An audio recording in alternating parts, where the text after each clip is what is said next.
So now that we understand how hydroxide salts produce hydroxide, sometimes in excess of what water produces in the aqueous solutions, we also understand how it will influence pH, and therefore the value of the pH that we have in the solution, if we have some other ions present, is also going to influence the solubility of some of these salts that have either basic anions or acidic cations, right?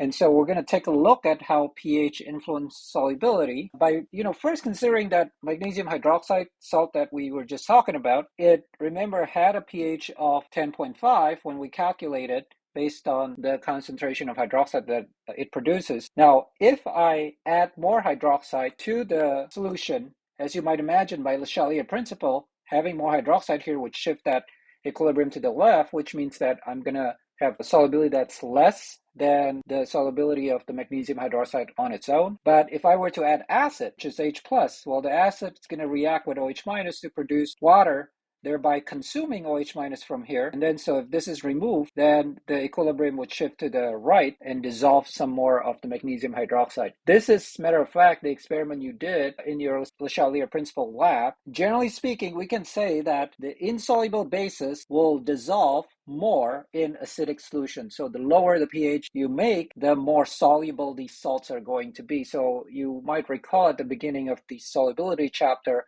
I had mentioned that compound hydroxyapatite, which is a component in tooth enamel, and you can see that it has hydroxide in it, which is the reason why it so readily reacts with acid and increases its solubility in acidic medium. And that's what causing the tooth decay or the enamel decay. The idea that insoluble bases tend to dissolve more in acidic solution is hopefully something that you can understand pretty easily. Now, what about if we have a buffer instead of just an acidic solution? Well, just keep in mind that in a buffer, the definition of that solution is it's a solution where the concentration of the H plus and the OH minus are kept at a specific value. So if we're given a buffer, all we have to think about is that the OH minus concentration is going to be whatever the number that we're given as far as the pH of the buffer is concerned. This is because the function of a buffer is to maintain pH at a specific value. Let's take a look at a couple of problems that will highlight this idea of how pH influences solubility. And we have two examples here. The first one's just asking how the solubility of the following compounds is affected by having them in acidic solution. So the compounds are MgF2,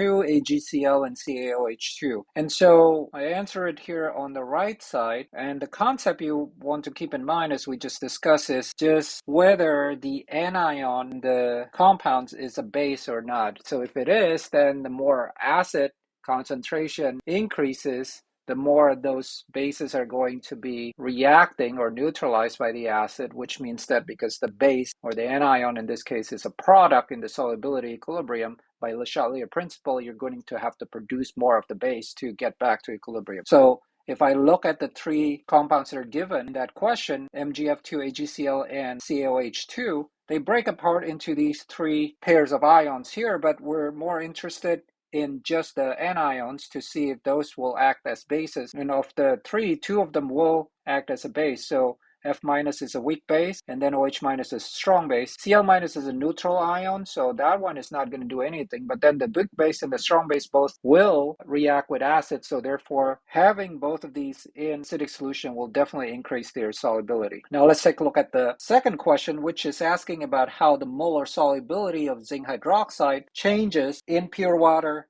versus solubility of that same salt in a solution that is buffered at pH 6 with the KSP of zinc hydroxide given there. And so again, I'm going to do this work here on the right side. In pure water, you know how to do this calculation already, and that's just based on the idea that we have to compare the OH minus from zinc hydroxide to the one coming from water, keeping in mind that the one coming from water is always going to be 10 to the minus 7. And so really just calculating the hydroxide from zinc hydroxide. If you do that, you'll find, just setting up the KSP expression here, X and 2X for the two ions. Setting up the KSP expression gives us X equals to 0.004217 molar. So that's how much hydroxide is produced by the salt, which of course is a bigger number than the 10 to the minus 7 from water. So therefore, in this case, we can assume that the primary producer of hydroxide here is the zinc hydroxide, and the solubility is the same as the number we just got there for X, because that number is also the same as the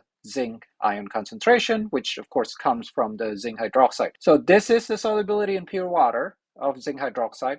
Now, what about in a buffer that is set at pH 6? Again, keep in mind the idea of a buffer is that it is something that the pH doesn't change or stays constant. If I'm telling you that I have a buffer at pH 6, that means that the pOH will always be at 8, because 14 minus 6 equal to 8. And so the OH minus concentration will always be equal to 10 to the minus 8. Now, if I use those numbers and plug it back into my ice table, now I'm going to have zinc hydroxide being equal to X, but then the OH minus being equal to 10 to the minus 8 plus 2x, but then the 2x here is ignored or can be assumed to be insignificant because the buffer pretty much runs the show here, right? So then that would be your equilibrium concentration. You plug that into your KSP expression. It will look something like what I've written here with the 10 to minus 8 plus 2x squared. The 2x is assumed to be small. So therefore, when you calculate it, x ends up being 3 times 10 to the 9th. Notice it's 10 to the 9, not 10 to the minus 9. So this is a really huge solubility, right? Very, very soluble. So really what we have said is that just by making that pH as low as 6 for the zinc hydroxide, now we made this salt that was originally not very soluble. Okay, it's not completely insoluble. It has some solubility, right? About 10 to the minus 3. Now it's just completely so soluble, right? 10 to the minus 9 molar is a huge number.